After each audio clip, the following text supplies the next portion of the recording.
Okay, so now we will be going to look at second heart sound, that is S2. Second heart sound S2 is formed by when semilunar walls close at a higher pressure. Semilunar wall close at a higher pressure, and this is sharper, and it is shorter in duration. Now semilunar wall has sharper heart sound. Semilunar wall includes the pulmonary valve and aortic valve. These both are semilunar valve.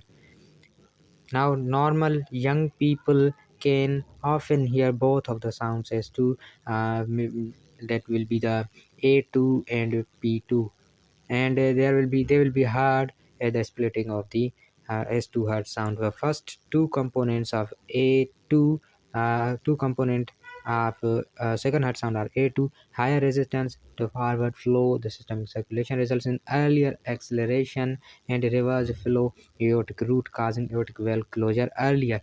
And pulmonary arterial beat is larger, often makes less resistance, though pulmonary valve closes bit later than aortic component. In this addition, lower pressure is achieved by right ventricle during systole and results into the slower rate of relaxation of the right ventricle left, and the P2 component occurs later. So in this way, second heart sound is produced.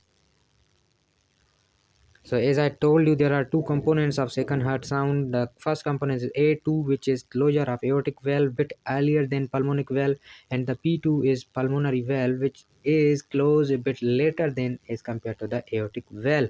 And A2 is heard over an area extending from right second intercostal space to the external border of apex, and a P2 is heard at second and third left intercostal space of the external border. Therefore, a splitting of normal S2 is based heard at second and third left intercostal space. So in this way, these heard sounds are heard can be observed. Aortic component of S2 heart sound is amplitude and intensity of A2 is directly proportional to rate of diastolic pressure. Means semilunar valve closure pressure is greater, so it is closed bit earlier as compared to the P2 heart.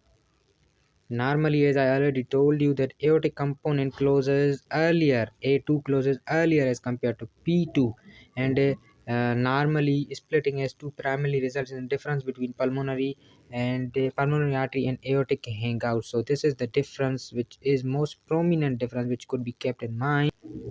During inspiration, the splitting is recognized on inspiration because two components tends to move away, means it will take time for both of these aortic and pulmonic valve closure, while during expiration they tend to move closer, often results in becoming single splitting, and it is narrowed splitting on expiration. And in expansion of the lungs increases the pulmonary vascular capacity and results into less amount of blood to the left side of the heart, while in expiration there is lung collapse, pulmonary capacity is diminished, resistance rise, and change in results in the P2 occurs in early years expiration. A2 is affected to very small degree, while in inspiration these changes both affect the component of S2, difference between A2 and P2. Now in this picture you can see there is first heart sound, and then there is S2, which is splitted between aortic and pulmonic component. Now the difference between both of them is created, and it is observed at the end of respiration that the difference is there, while during inspiration the difference is increased, and it in expiration the difference is decreased. So in this way these changes occur.